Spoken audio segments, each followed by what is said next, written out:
Tuition class में आपको एक बार फिर से स्वागत है। दूसरा पार्ट जो पदार्थ का हम लोग पढ़ा रहे थे, पदार्थ के भौतिक अवस्था के आधार पर हम पदार्थ को 3 अवस्थाओं में बांट दिए थे, ठोस, द्रव और गैस के बारे में। ठोस, द्रव और गैस के बारे में सारी चर्चा हो गई थी। अब पदार्थ को रासायनिक गुणों के आधार पर बांट कर देखेंगे कि कितने प्रकार का होता है। तो ये भी 3 प्रकार का होता है रासायनिक गुणों के आधार पर। वो होता है तत्व, यौगिक और मिश्रण होता है। समझेंगे कि तत्व क्या होता है, यौगिक क्या होता है और मिश्रण क्या होता है।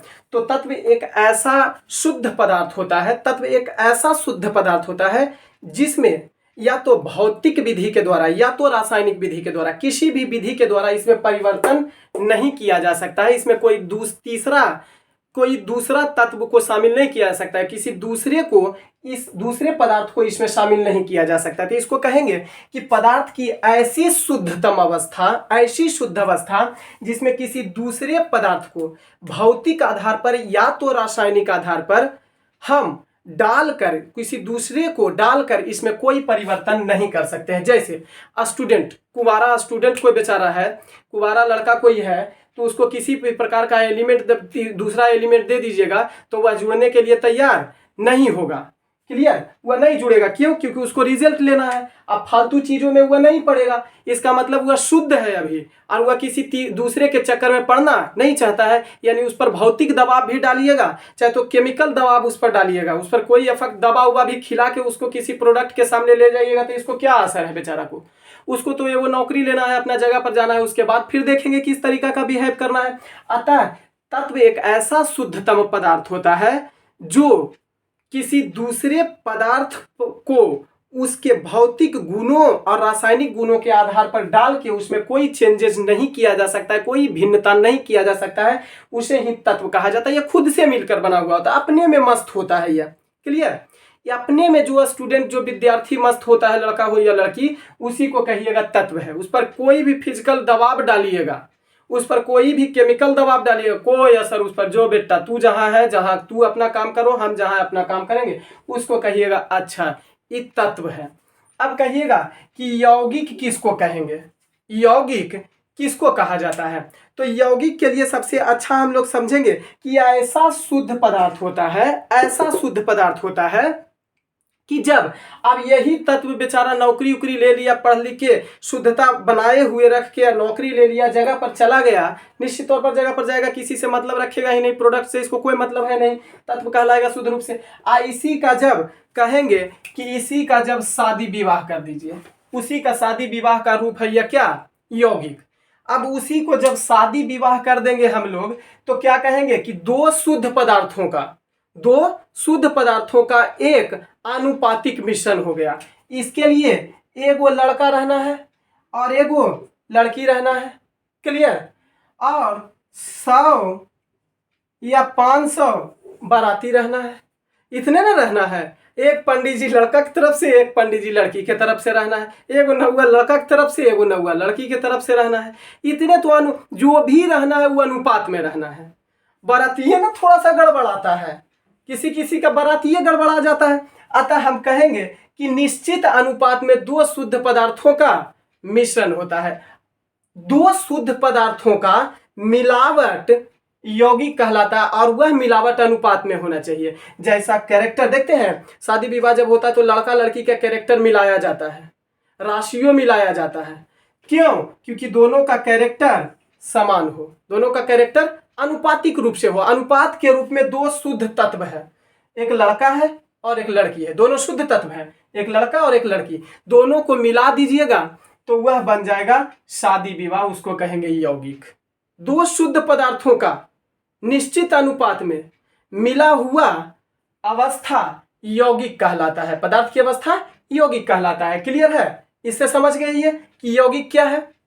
अब वो अलग बात है कि लड़का का कैरेक्टर बाद में पता लगा कुछ है, लड़की का कैरेक्टर कुछ है, बाद में पता लगा है, लेकिन आपको तब भी उसको शुद्ध ही मानना है। क्यों? क्योंकि समाज का दबाव है, परिवार का दबाव है, सभी प्रकार के से आप पर दबाव है कि ना उस समय सब कुछ मिलाया गया था, दोनों बेटा शुद्ध है और तुमको मानना पड़ेगा, वो आज कैसा भी रहे, अतः उसको शुद्ध ही मानना पड़ेगा। कहने का मतलब है दो शुद्ध तत्वों का एक निश्चित अनुपातिक पदार्थ की अवस्था यौगिक कहलाता है, बाद में भले जे पकड़ा जाए। क्लियर है? अब चलते हैं मिश्रण। ये मिश्रण बड़ा पैथ होता है।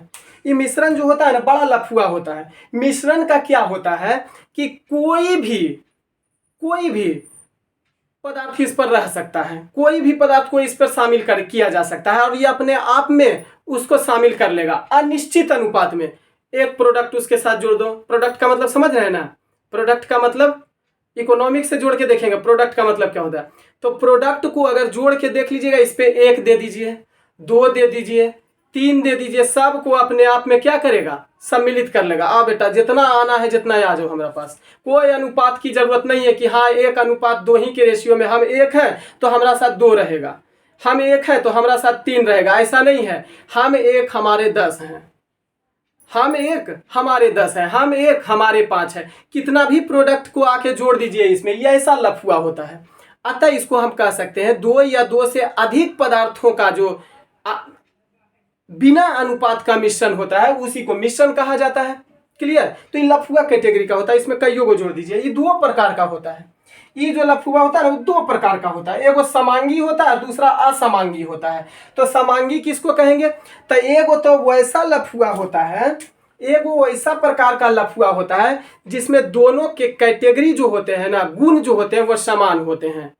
ये ऐसा लफुआ होता है कि इसमें प्रोडक्ट जो भी उसको मिला है, इसका गुण और जो इसको मिला है 2, 3 जो भी अनुपात में इसको मिला है, उस सभी का गुण जो होता है एक समान होता है, उसको समांगी मिश्रण कहते हैं। जैसे अगर हम नमक में क्लोरीन मिला देंगे तो NaCl बनेगा, तो क्या हम इन दोनों के गुणों को क्या हम कह सकते हैं कि जब भी हम, अच्छा इसको समांगी मिश्रण के अंतर्गत रखेंगे तो कहेंगे एक मिश्रण के अनुपात में ऐसा अनुपात को रखा जाता है जिसमें से, जैसे पानी में NaCl मिला दीजिए, पानी में NaCl मिला दीजिए तो पानी कैसा लगेगा आपको, नमकीन लगेगा।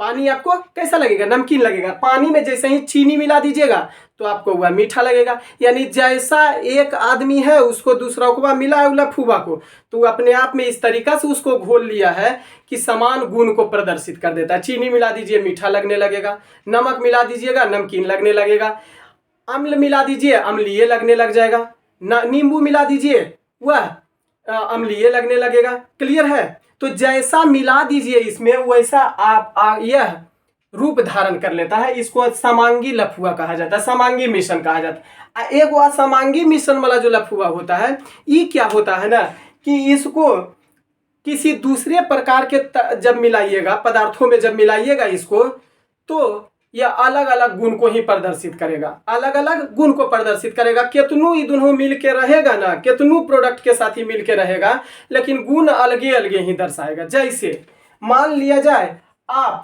नमक में बालू को मिला दीजिए, नमक में बालू को मिला दीजिए, क्या आपका बालू नमकीन लगेगा, नहीं लगेगा।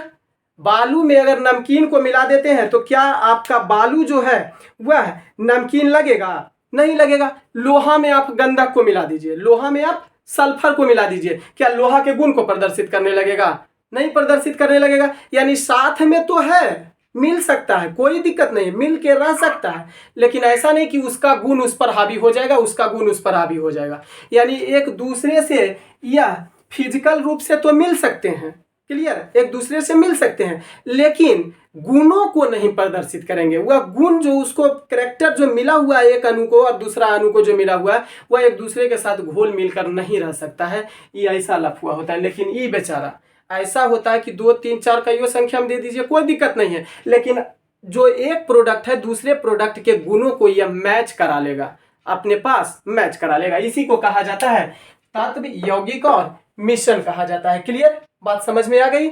समांगी मिश्रण और असमांगी मिश्रण क्या होता है ये भी समझ में आ गया। क्लियर है।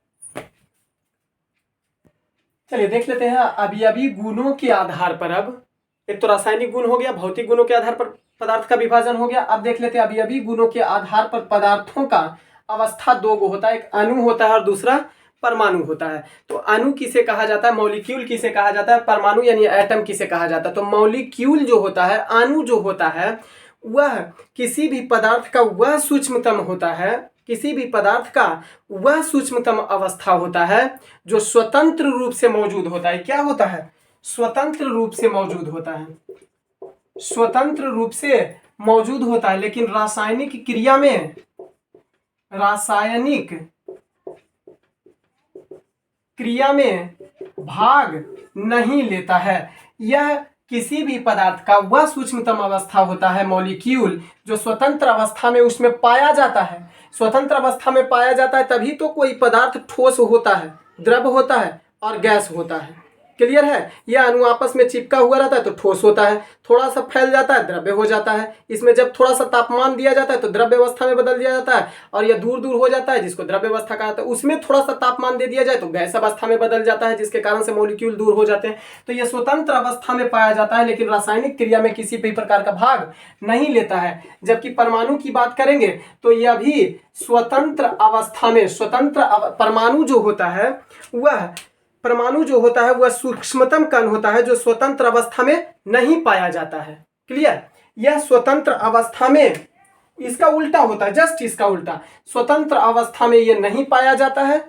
परमाणु किसी भी पदार्थ का वह सूक्ष्मतम अवस्था होता है जो स्वतंत्र अवस्था में तो मौजूद नहीं होता है, लेकिन रासायनिक क्रिया में